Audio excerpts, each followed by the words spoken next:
CTV's W5. Nowhere in the civilian world would it be okay if your boss sexually assaults you. Canadian soldiers fight for justice on the home front. The rape happened in broad daylight. And it's happening now, and it's still happening. How are you supposed to defend your country if you can't even defend yourself? And the plane was shot down by an Iranian surface-to-air missile. innocent lives torn from the sky. There'll always be that hole in our lives. Why was that airspace not closed? It's impossible to be an accident. Here is Avery Haynes. Welcome to W5. What is going on inside the Canadian military? 11 top commanders are now embroiled in sexual misconduct scandals.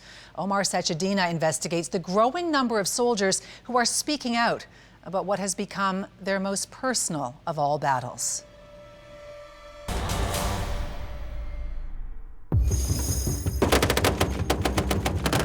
Nearly 100,000 men and women belong to Canada's regular and reserve forces, drawn by the dream of defending the values that define this country, even if it means going to war. I really identified as a soldier. It's been a year since Colton Skibinski left the Canadian Armed Forces, yet he is still haunted by his experience serving. I thought I'd be in the Army for my whole career. Like, I'd spent 25, 30 years in there, and I couldn't see myself doing anything else. At the age of 20, Colton eagerly joined the Army. But after only a few months, his entire world was turned upside down by fellow soldiers. What do you remember about that day? I was alone in the bathroom, in the shower. They have stalls, but he opens the curtain and he's aroused, and there's another one of my course mates behind him trying to get aroused, and I thought, this is a really bad joke. I still didn't think that that's what he was going to do. And then we started fighting, and the amount of force he was using was, you're fighting for your life, right? What was he doing? Trying to turn me around, trying to hit me. I was trying to kick him away. Like, it's really a blur now, but it was just, yeah, very fast, very aggressive. So at this point, two men have basically forced their way into the shower stall. I'm cornered into this stall. There's no way out except past these two men. One is beating you, trying to turn you around. Yeah. And the other man is doing what at this point? Masturbating. Yeah. And what are you thinking? Well, at that point, I just kind of went into shock, if I'm being honest with you. So my body, I just froze. You just blacked out. I couldn't believe that was happening to me. Colton says he was sexually assaulted by men he thought were his brothers in arms. He is not alone. In the past 6 years, there have been 2 exhaustive reports examining misconduct in the military, each with nearly identical conclusions.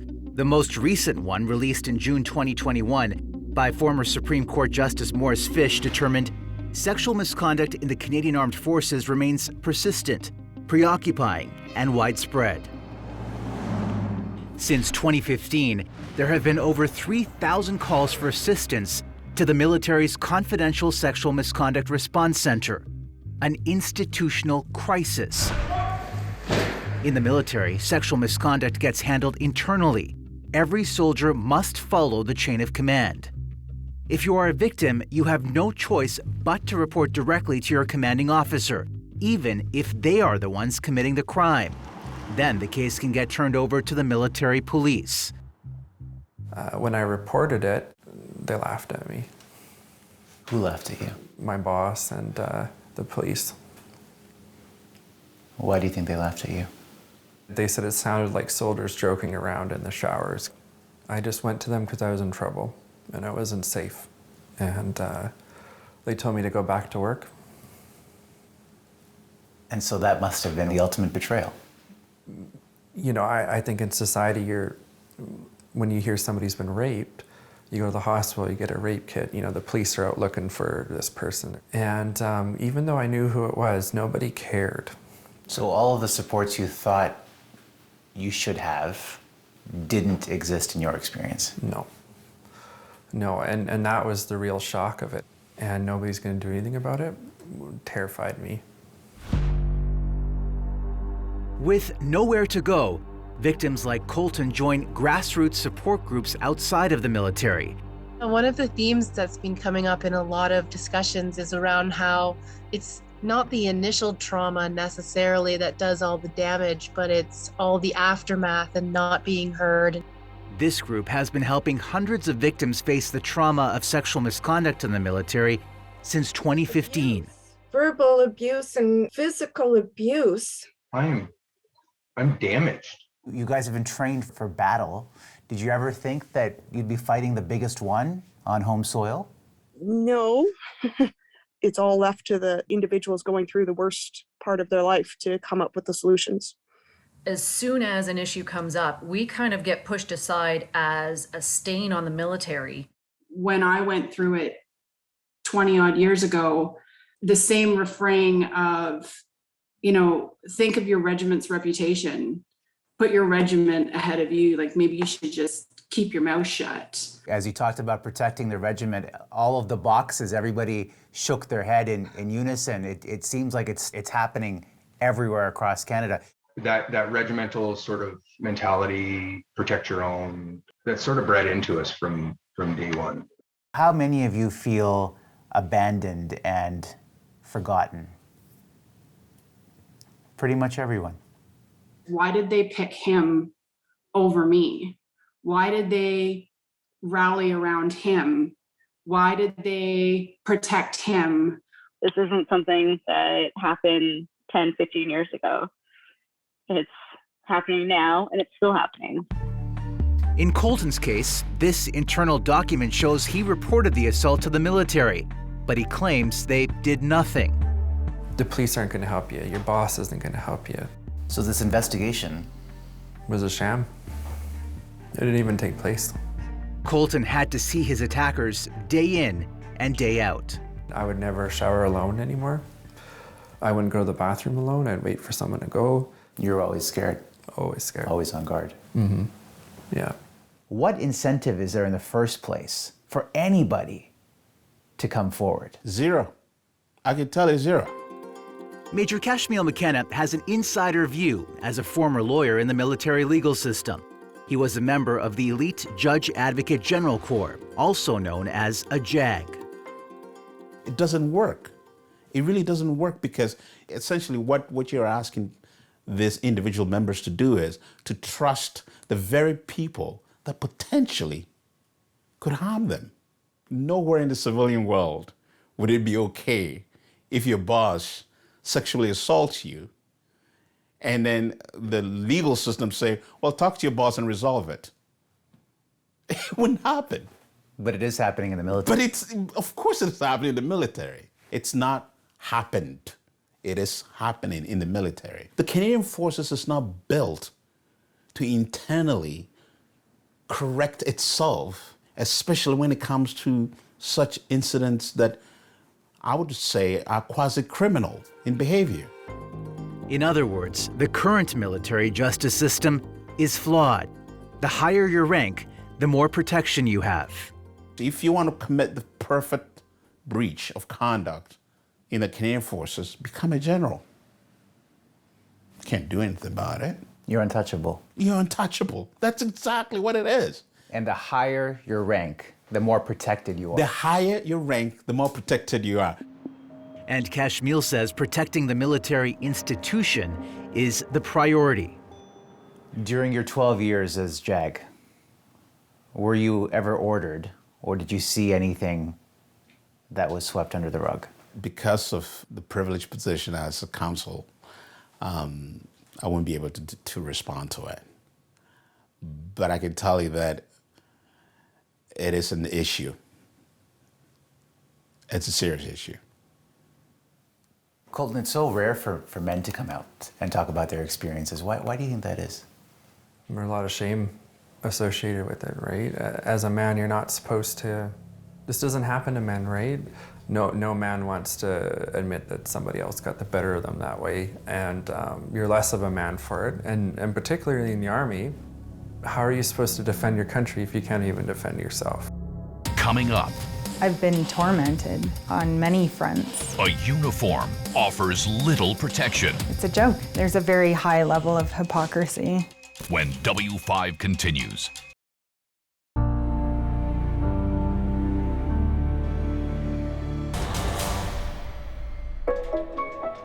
The Canadian military is now fighting one of its biggest battles on home soil, claiming it's trying to purge a toxic culture. Report after report has exposed a military with a dark and secretive culture of widespread sexual misconduct. In 2015, then Chief of the Defense Staff General Jonathan Vance issued the order to initiate Operation Honor. Its mission, to prevent and address sexual misconduct within its ranks. I will not tolerate any behavior that attacks the dignity or safety of any person serving in or with the Canadian Armed Forces. 3 years later, Vance himself became the subject of sexual misconduct allegations. It's a joke. There's a very high level of hypocrisy with what they're saying compared to what I've experienced and am still experiencing to date. It hasn't stopped. Rachel Bass-Meldrum is fighting for her life right now, fighting while still serving her country. The relentless pursuit against me as somebody who has been seriously harmed by the system processes, by the people that I've been required to report to, some of whom have been named abusers and acknowledged by the system processes as having sexually harassed me. I've been tormented on many fronts. At the age of 17, Rachel enlisted in the forces with a dream of becoming a paratrooper, a risky job in the military.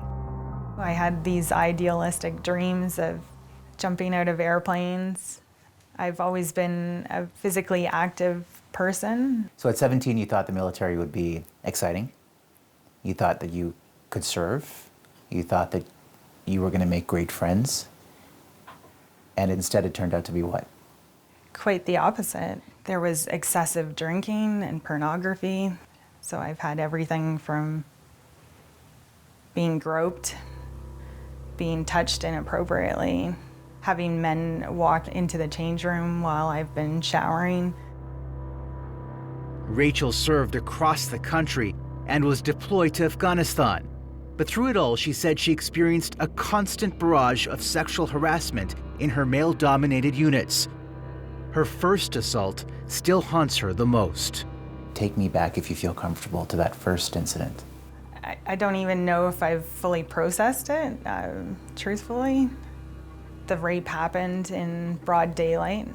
I was in my room, minding my own business. He came in, forced himself upon me. It was a fellow soldier who sexually assaulted her. When you talk about having to revisit some of that pain, what is the most painful part of what you have had to confront? A lot of these things that have happened to me and very seriously negatively affected my life have had to take a back burner for me to be able to survive the other workplace harassments that I've been subjected to since coming forward and reporting the tip of the iceberg of what I've suffered. It took 10 years for Rachel to report the sexual assault. She was afraid of retribution from her abuser, retribution from the regiment, and what she knew would destroy her career. There was an investigation, but Rachel claims no justice. I felt betrayed, violated. I was angry. Did he do any time? No time. There wasn't any palatable results for me personally from the investigation. I asked the lead investigator whether or not she questioned my rapist, And her response to me was that this individual's lawyer advised him to say nothing. Rachel went on to report some of the other cases of sexual harassment. So has any one of those complaints resulted in any material change? Not for me personally. None of them have resolved anything. I have one formal grievance that was filed in 2014, and I still have not had a final decision rendered on that grievance that was filed. That's a 7-year investigation for one complaint. At Memorial University of Newfoundland, Leah Bao, a counseling psychologist and PhD student, is publishing groundbreaking research to understand why this behavior is so prevalent towards women. One thing that I was struck by is women shared that their most traumatic event was military sexual assault while serving. So not war-related, but sexual assault. What's the impact of that culture of cohesion and that hyper-masculinity? It's embedded throughout the entire structure. And then when you look at military culture, it is amplified even more. So that hypermasculinity, that stoicism that is taught, and it's great for combat, but the downside of that is just the quick turn into dehumanizing. And dehumanizing women and abusing women is one of the outcomes. There's also a growing number of male victims, like Colton Skibinski. He is also co-chair of the national support group that has seen the number of men coming forward increase dramatically. Were you surprised at how many men were part of this group that you belong to? Originally, yes. I didn't think that there was this many men. And some of them have stories that are much worse than mine in terms of the sexual assault and what happened. And what I'm finding with a lot of these men is they want to connect to another man who's been through what they've been through. You know, let's say 100 other men in our group, and we all have more or less the same stories. 100 men in a support group of about 700. But the number of affected men could be much higher because they are too ashamed or scared to come forward. Retired Major Kashmir McKenna is a lawyer who now represents many military members, including Rachel, who feel the internal armed forces justice system has failed them. Most members of the Canadian Forces assume that a legal officer with the JAG automatically represents them. The truth of the matter is that no. The legal officer is there to represent the organization and to advise the chain of command. So you're scared to report it in the first place, and then when you do, there is a fear that if you push things along too quickly, then that could ultimately sabotage your career. The moment you bring a grievance like that, and the people who are supposed to be the one who are going to mold and shape and advance your career are all implicated, where does that leave you? It leaves you where Rachel is. Rachel has been a master corporal for 23 years. For 23 years. And for nearly half that time, she's been fighting the Canadian Armed Forces, watching everyone around her get promoted, except her. So being raped and sexually assaulted and sexually violated repeatedly by members, some of the same rank, many superior to me, was bad enough. Reporting a few of these incidences has significantly worsened the pain that I've felt from those types of sexual assaults and violations. I cannot describe or capture in a snapshot of time the horrific, far-reaching torment that I've been subjected to for coming forward. It is up to the Canadian government to impose or order the military to change the way sexual misconduct is handled.